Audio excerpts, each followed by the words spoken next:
নমস্কাৰ স্বাস্থ্য সম্পৰ্কীয় আমাৰ এই বিশেষ অনুষ্ঠানলৈ মই বৰ্ণালীয়ে আপোনালোক সকলোকে স্বাগতম জনাইছোঁ। আজি মোৰ সৈতে উপস্থিত আছে স্বাস্থ্য বিশেষজ্ঞ ডক্টৰ এছ এ আহমেদ। তেখেত শ্বহীদ যাদৱনাথ হোমিঅ'পেথিক মেডিকেল কলেজৰ এক্স এছ'চিয়েট প্ৰফেচাৰ। তেখেতৰ সৈতে আজি আমি কেঞ্চাৰ সন্দৰ্ভত কিছু কথা জানিবলৈ চেষ্টা কৰিম। তেখেতে সুদীৰ্ঘ 30টা বছৰ ধৰি এই কেঞ্চাৰ সন্দৰ্ভত বিভিন্ন ক্ষেত্ৰত তেখেত জড়িত হৈ আছে। গতিকে তেখেতৰ পৰা আজি আমি কেঞ্চাৰৰ বিষয়ে কিছু কথা জানিম। কেঞ্চাৰৰ এটা ভাগ কলন কেঞ্চাৰ, সেই সন্দৰ্ভতো আমি তেখেতৰ সৈতে কথা পাতিম। কলন কেঞ্চাৰ কি হয়, ইয়াৰ লক্ষণসমূহ কি কি, এনে বিভিন্ন ধৰণৰ কথা আজি আমি তেখেতৰ পৰা জানিবলৈ চেষ্টা কৰিম। ছাৰ, আমাৰ অনুষ্ঠানৰ মাজলৈ আপোনাক আজি স্বাগতম জনাইছোঁ। প্ৰথমতে আপুনি জনাওক আমাৰ দৰ্শকক কেঞ্চাৰ সন্দৰ্ভত। কেঞ্চাৰ কি হয়, কেনেকৈ প্ৰথম ষ্টেজ আৰম্ভ হয়, কি কি ধৰণৰ লক্ষণত আমি গম পাম যে আমাৰ কেঞ্চাৰ হৈছে, আমাৰ দৰ্শকক এই সন্দৰ্ভত যদি আপুনি কিছু কথা জনায়। আজি মই ডক্টৰ এছ আহমেদ কৈছোঁ, এছ'চিয়েট প্ৰফেচাৰ শ্বহীদ যাদৱনাথ হোমিঅ'পেথিক মেডিকেল কলেজ। আজি 30 বছৰৰ পৰা ভেৰাইটিজ টাইপৰ কেঞ্চাৰৰ লগত আমি প্ৰেক্টিছ কৰি আছোঁ, চাই আছোঁ। আৰু সেই ধৰণৰ আজি প্ৰগ্ৰামটো আমি কৰিব বিচাৰিছোঁ কলন কেঞ্চাৰৰ ওপৰত। যে কেঞ্চাৰ কি? কেঞ্চাৰ হৈছে কোনো এটা এবনৰ্মেল গ্ৰথ হোৱা, নিজৰ বডিত কিবা এটা গ্ৰথ হৈ যোৱা, তাৰপিছত বায়'পচি কৰি দেখা যায় যে সেইটো পজিটিভ আহে আৰু সেইটো কেঞ্চাৰ বুলি কওঁ।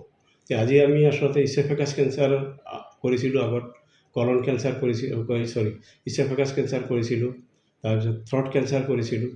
আজি আমি কলনৰ ওপৰত কৰিব বিচাৰিছোঁ। যে ষ্ট'মাকৰ তলৰ এৰিয়াখিনি কলন কয় আৰু সেইখিনি কেঞ্চাৰ গ্ৰথ হয়। তাতে গ্ৰথ হোৱাৰ পিছত বায়'পচি কৰি কলনস্কপি কৰাৰ পিছত দেখা গ'ল যে বায়'পচি কৰিলে পজিটিভ আহে আৰু সেই পজিটিভ আহাতে আমি কলন ধৰা পৰে কেঞ্চাৰ বুলি, আৰু তাৰ আমি ট্ৰিটমেণ্ট আজি দিব পাৰোঁ আৰু সেই বিষয়ে আমি ডিছকাছ কৰিম আজি।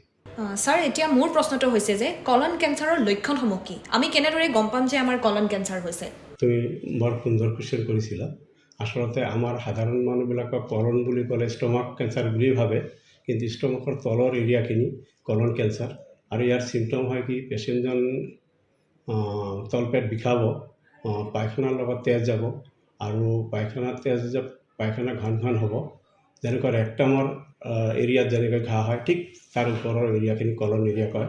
আৰু সেইখিনিত এটা গ্ৰথ হয়, আৰু গ্ৰথটো আমি কলনস্কপি চোৱাৰ পিছত দেখোঁ যে তাৰপৰা তেজ ওলাই, বিষাই থাকে আৰু মানুহটো খাব নোৱাৰা হয়, লাহে লাহে তেজ কমি যায় আৰু মানুহটো মৃত্যুমুখত পৰে। ছাৰ, যিহেতু আজিকালি আমাৰ খাদ্যাভ্যাসবিলাক বহু ধৰণে সলনি হৈ থাকে, বতৰ পৰিৱৰ্তন হয় বা জলবায়ু পৰিৱৰ্তনৰ লগতে বা বিভিন্ন ধৰণৰ ক্ষেত্ৰত আমি আমাৰ খাদ্যাভ্যাসখিনি সলনি কৰি থাকিব লাগে। গতিকে এই যে কলন কেঞ্চাৰ হয়, কি কি খাদ্যৰ পৰা আমি আঁতৰি থাকিব লাগিব বা নিজৰ খাদ্যাভ্যাসখিনি আমি কেনেদৰে গঢ় দিব লাগিব এই বেমাৰৰ পৰা পৰিত্ৰাণ পাবৰ বাবে বা বাচি থাকিবৰ বাবে? বৰ সুন্দৰ কুৱেশ্যন তুমি কৰিছিলা। আচলতে কথা হ'ল কি, কেঞ্চাৰ হোৱাৰ আগতে তাক প্ৰিভেণ্ট কৰাটো আমাৰ উত্তম।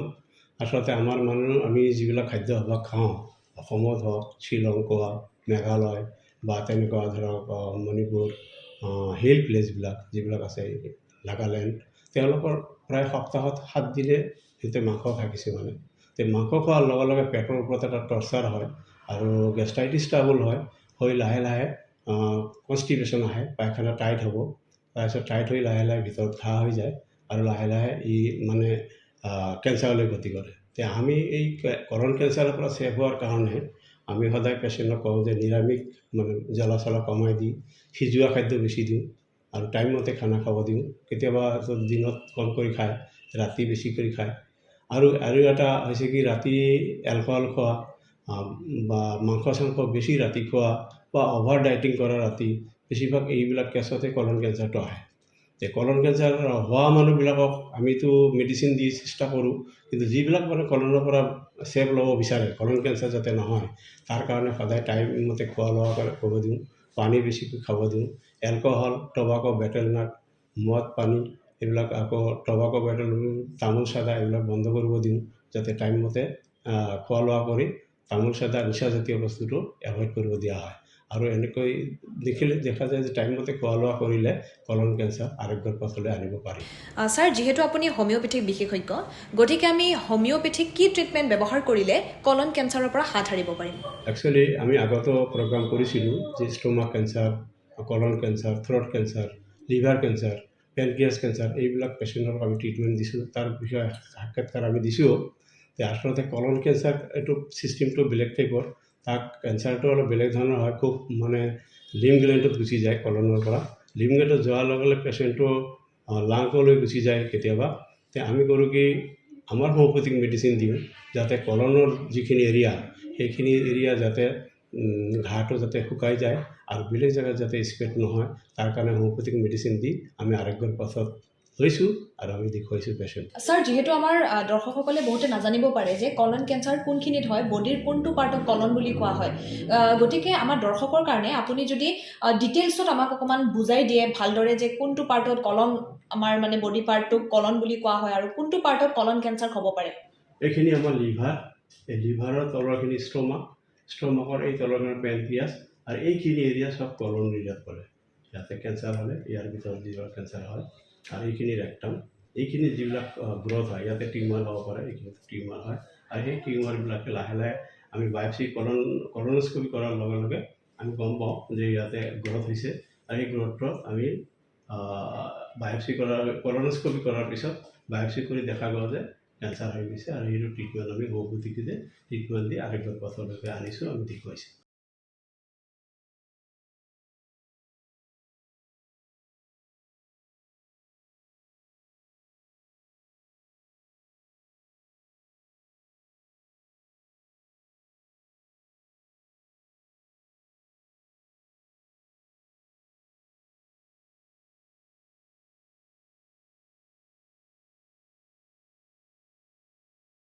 এইখিনিতে আমাৰ দৰ্শকসকলক এটা কথা জনাব বিচাৰিছোঁ যে আজিৰ পৰা 13 বছৰ আগতে সুধাংশু দাস নামৰ এজন কলন কেঞ্চাৰ ৰোগী তেখেত ইয়ালৈ আহিছিলে আৰু হোমিওপেথিক মেডিচিন ব্যৱহাৰ কৰি তেখেত আজি সুস্থ সবলভাৱে জীয়াই আছে। গতিকে আহকচোন আমি তেখেতৰ মুখেৰেই শুনো তেখেতৰ সেই অভিজ্ঞতা। মিষ্টাৰ দাস, আপুনি এছ এ ৰিচাৰ্চ চেণ্টাৰত কেতিয়া আহিছিল? মই ছাৰৰ তাতে আহিলোঁ 2012 চনত, মানে 2012। তাৰ আগতে আপুনি ক'ত দেখাইছিল? মই কোচবিহাৰত দেখাইছিলোঁ। কোচবিহাৰত দেখাৰ পাছত মোক কি কৰিলে, মই চাই মোক কৈছিলে কেমো দিবলৈ কৈছিল। মই কোচবিহাৰ কেঞ্চাৰ হস্পিটেললৈ পঠাইছে, তাতে কেমো দিবলৈ মোক ক'লে যে 6টা কেমো দিব লাগিব। তাৰপাছত মই ক'লোঁ ছাৰ 6টা কেমোৰ দাম কিমান ল'ব? সেই তেখেতে কৈ আছিলে 15,000 টকা এটা। তাৰপাছত মই ক'লোঁ ঠিক আছে হ'ব আৰু মোৰ ফেমিলি লৈ মই ঘৰত গুচি আহিলোঁ। অহাৰ পাছত কি কৰিলে, মোৰ ঘৰৰ মানুহ মোক আকৌ লৈ আহিলে বি বৰুৱাৰ তাত। অহাৰ পাছত মই তাতে আৰু গোটেইকেইটা ৰিপৰ্ট আকৌ বনাইলে, তাতে টকাবিলাক মোক এনে গ'ল। তাৰপাছত ছাৰে মোক ক'লে যে আপোনাক কেমো দিব লাগিব।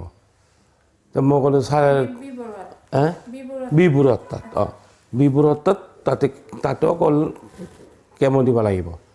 তাৰপাছত কি হ'ল, আমি ক'লোঁ ছাৰ কেমো দিম, আমি এইটো গেৰাণ্টি কি আছে? ছাৰে কয় আপুনি দিলে গম পাব। তো মইতো জানো, আমাৰ কোকৰাঝাৰৰ কেইটামান পেচেণ্ট আমি এনেকুৱা পাইছোঁ যে কেমো দিয়াৰ পাছত মানুহ মৰি যায়। এছ এ ৰিচাৰ্চ চেণ্টাৰৰ কথা কেনেকৈ গম পালে? আমি এই ছাৰৰ নাম্বাৰটো আমি পেপাৰত পালোঁ। পেপাৰত পাই কোনখন পেপাৰত পাইছিলে? এই প্ৰতিদিন পেপাৰত। এইটো পেপাৰত পাই আমি ছাৰৰ তাত আহিলোঁ। অহাৰ পাছত মোক ছাৰে মোৰ ৰিপৰ্টবিলাক চাই আৰু মোক ক'লে যে আপোনাৰ 6 মাহমান ট্ৰিটমেণ্ট ল'লে ভাল পাই যাব। এই তাৰে পৰা মই ষ্টাৰ্ট কৰিলোঁ। আপুনি কি কি অসুবিধা লৈ আহিছিলে ছাৰৰ ওচৰত? মই খাব পৰা নাই। তাৰপাছততো মোৰ এই যে খাদ্য নালীত কিবা হৈছিল, টিউমাৰ হৈছিল, তাতে কেঞ্চাৰ হৈছিল। এই কেঞ্চাৰৰ কাৰণে আমি খাব পৰা নাই, বহুত বিষ আছিল। তাৰপাছত ইয়াত অহাৰ পাছত মোক ছাৰে মানে দৰৱটো দিয়াৰ পাছত 3 মাহৰ পাছত মই ভাল পোৱাটো গম পাই আছিলোঁ। 3 মাহৰ পিছত? 3 মাহৰ পাছত মই খাই আছোঁ, দৰৱটো লৈ আছোঁ আমি। তাৰপাছত 3 মাহৰ পাছতে গম পাই আছোঁ আমি ভাল পোৱাটো। তাৰপাছত 3 মাহ কেমো ল'বলগীয়া নহ'ল আৰু? নাই, আমি কেমো লোৱা নাই। কেমো এইটো কাৰণে লোৱা নাই, আমি তাৰমানে আমি কেমো লোৱা বহুতকেইটা পেচেণ্ট পাইছোঁ মৰি যায়। আৰু কেমো টকাটোও যায়, মানুহতো মৰি যায়। এইটো কাৰণে আমি এইটোৱে হেৰি কৰিছোঁ যে আমি হোমিওপেথিক এইটোৱে ট্ৰিটমেণ্ট কৰোঁ। তাৰপাছত কি হ'ল, এই ছাৰে তাত অহাৰ পাছত ছাৰে মোক কি কৰিলে, 3 মাহৰ পাছত ব্লাড এটা টেষ্ট কৰিছিলে। ব্লাডটো টেষ্ট কৰিলে মোক ছাৰে ক'লে যে আপুনি যেনেকুৱা দৰৱটো লৈ আছে এনেকুৱা লৈ থাকক, আপুনি অতি সোনকালে ভাল পাই যাব।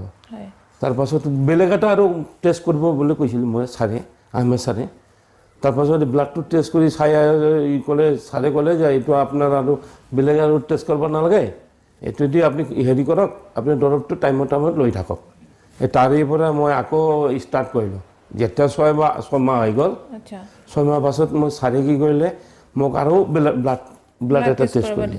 তাৰপাছত বেলেগ এটা টেষ্ট কৰিবলৈ কৈছিল যে 9,000 টকা লাগিব বুলি। তাৰ ছাৰে ব্লাডটো চাই আৰু ক'লে এইটো আপোনাৰ হেৰি কৰিব নালাগে, এই টেষ্ট কৰিব নালাগে, বেকাৰ আপোনাৰ 6,000 টকা 9,000 টকা যাব, টকাটো আপোনাৰ পেলাই লাভ নাই, হয় আপুনি এনেই ভাল আছে।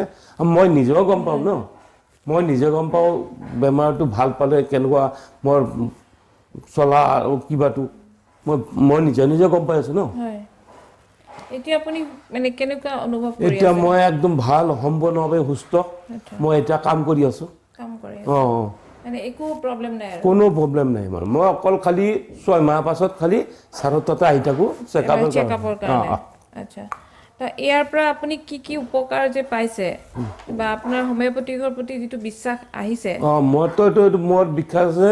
তাৰপাছত মই আৰু বেলেগ পেচেণ্ট লৈ আহিছিলোঁ, হয় নিউমনিয়াৰ পেচেণ্ট আছে, এই ৰেলৰ চাকৰি কৰা মানুহ, তাকে লৈ আহিছিলোঁ। তাই মই ইয়াৰে পৰা ভাল পাইছে। ভাল পাইছে? অঁ ভাল পাইছে ইয়াৰ পৰা।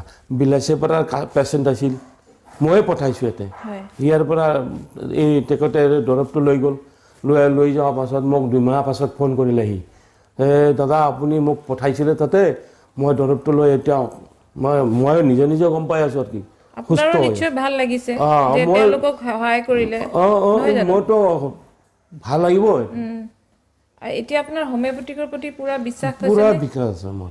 হোমিওপেথিকৰ পৰা আপুনি যিটো বিশ্বাস পাইছে, তো আপুনি বেলেগ মানে মানুহক, বেলেগ জনসাধাৰণক আপুনি কি ক'ব বিচাৰে এইটো? মই এনেই আমাক বহুত দূৰৰ পৰা ফোন আহি থাকে, হয় মই যি ফোন কৰে তাকে মই কৈ দি থাকোঁ আৰু কি যে আপুনি তাতে যাওক, ছাৰৰ তাতে যাওক, আপুনি দৰৱটো টাইমত লৈ থাকিব, টাইমত লৈ থাকিলে আপুনি অতি সোনকালে ভাল পাব। কিন্তু আপুনি এটা বস্তু কৰিব, আপুনি নেচা বস্তু একো নাখাব, নেচা একো নকৰিব, এইটো মই কৈ দি থাকোঁ তাকে। যি মোক ফোন কৰে তাকে মই কৈ থাকোঁ যে আপুনি নেচা নকৰিব, ছাৰৰ দৰৱটো আপুনি টাইমত লৈ থাকক, আপুনি অতি সোনকালে ভাল পাব। ভাল লাগিলে দিয়ক। মই কি আপোনাৰ আৰু জানি ভাল বুলি ক'ম, আপুনি দৰৱটো যেতিয়া ল'ব আপুনি নিজে গম নিজেই পাব। ভাল পাব, নহয় জানো? কিন্তু তথাপিও আপোনাৰ প্ৰতি যিটো ছাৰৰ প্ৰতি যিটো বিশ্বাস, সেই বিশ্বাসটো আপুনি বেলেগক দিব পাৰিলে তেওঁলোকেও গম পাব যে তেখেত যদি ভাল পাইছে নিশ্চয় আমিও ভাল পাম, নহয় জানো? এনেকুৱাই মই কৈ থাকোঁ। তেখেতে মোক আকৌ ফোন কৰে মোক যে দাদা আপুনি মোক তাতে পঠাইছিলে, মই এতিয়া ভাল পাইছোঁ, লাহে মই ভাল পাই আছোঁ, মোৰ এইটো বিষটো কমিলে আৰু মই খাব পৰা হৈছে, আগত খাব পৰা নাই। দিয়ক, আপোনাৰ তাৰপাছত আৰোগ্য কামনা কৰিলোঁ, ভালে থাকক আপুনি, ঠিক আছে। ধন্যবাদ। সুধাংশু দাস এজন গৰীব ফেমিলি, সি কোকৰাঝাৰ ঝাৰত ঘৰ। আজি 13 বছৰ আগত সি মানে প্ৰথম দেখাইছিলে কোচবিহাৰত, তাতে কেমো দিয়া বুলি ক'লে। কেমো দিয়াৰ পোৱাৰ লগে লগে তেওঁ যিটো এমাউণ্ট কৈছিলে 20,000 টকা কৰি এটা কেমো, 5-6টা কেমো লাগে। তাৰপিছত তেওঁ গুচি আহি বিবৰুৱা কেঞ্চাৰ ইনষ্টিটিউটত গুচি আহিলে। তাত তেওঁ সুধিলে, তাতেও তেওঁলোকে কেমো দিয়া বুলি ক'লে আৰু 1,20,000 মান টকা খৰচ যাব। তেতিয়া তেওঁ ক'লে যে কেমো দি বহুত মানুহ ঢুকায়, গতিকে তেনেকুৱা পেচেণ্ট মানে মই কেমো নলওঁ, কাৰণ কেমো দি মানুহ বাচি থকা নাই।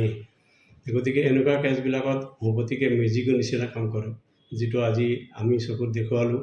গতিকে আমি আশা কৰোঁ যে যিবিলাক মানে কেঞ্চাৰ কলন এৰিয়াৰ হওক বা ষ্টমাকৰে হওক নাইবা থ্ৰটৰে হওক, মেডিচিন ঠিকমতে দিলে দেখা যায় যে লাহে গ্ৰথটো কমি মানুহটো সুস্থ হৈ আজি 13 বছৰ সুস্থ হৈ আছে আৰু নিজে কাম কাজ কৰি আছে।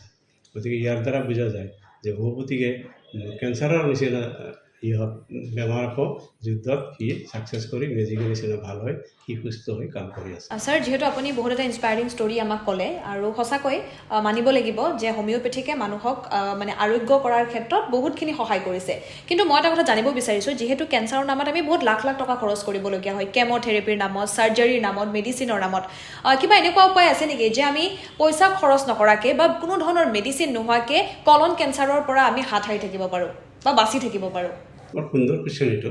আচলতে হৈছে কি, কেঞ্চাৰ প্ৰটেক্ট দিব গ'লে আমাৰ হাতত কিছুমান বস্তু থাকে। ধৰক কলনৰ ক্ষেত্ৰত আজি আমি আলোচনা কৰিছোঁ, কলন কেঞ্চাৰটো প্ৰটেক্ট দিব গ'লে আমি প্ৰায় 30 বছৰৰ পৰা মানে খাদ্যবিলাক নিয়মিত খাব লাগিব, টাইম মতে খাব দিওঁ, জ্বলা চলা কমাই দিওঁ, মাংস বেছি খাব নিদিওঁ, তাৰপিছত এলকহল এভইড কৰিব দিওঁ, যিমানখিনি পৰা যায় এলকহল এভইড কৰি দেখা যায় এইবিলাক বস্তু তামোল চাদা পাণ এলকহল এইবিলাক বস্তু যদি চেপ ল'ব পৰা যায়, টাইমত যদি খোৱা লোৱা কৰে, তেতিয়াহ'লে দেখা যায় যে কলন কেঞ্চাৰ এইটো আমাৰ হাতত আছে, আমি চেক কৰিব পৰা যায়। ঠিক তেনেকুৱা থ্ৰট কেঞ্চাৰৰ ক্ষেত্ৰতো আমি জানো যে তামোল চাদা পাণ গুটখা বিড়ি এইবিলাকৰ পৰা থ্ৰটৰ কেঞ্চাৰবিলাক হয়। এইটো আমাৰ হাতত পাৱাৰ আছে যে আমি এইবিলাক যদি এভইড কৰোঁ, এলকহল তামোল চাদা পাণ বিড়ি এইবিলাক যদি আমি বন্ধ কৰোঁ, যেনেকুৱা থ্ৰট কেঞ্চাৰ ঠিক কৰিব পাৰি, ঠিক তেনেকুৱা ধৰণৰ আমাৰ হাতত খোৱাৰ নিয়মটো যদি আমি ঠিকমতে খাওঁ, ধৰক ৰাতি বেছি কৰি এলকহল খাই দিলে, খানা বন্ধ কৰি দিলে, তেতিয়াও দেখা যায় যে কলন কেঞ্চাৰ হৈ যায়। কেতিয়াবা দেখা যায় যে মানুহটো দিনটো খোৱাই নাই, ৰাতি বেছি কৰি খালে, সেইবিলাক বস্তু যদি আমি নিয়মমতে চলোঁ, পানী ঠিকমতে খোৱা যায়, সিজোৱা বস্তু বেছি খাওঁ, তেতিয়াহ'লে দেখা যায় যে কলনটো আমাৰ হাতত আমি প্ৰটেক্ট কৰি সুস্থ মানুহ থাকিব পাৰে।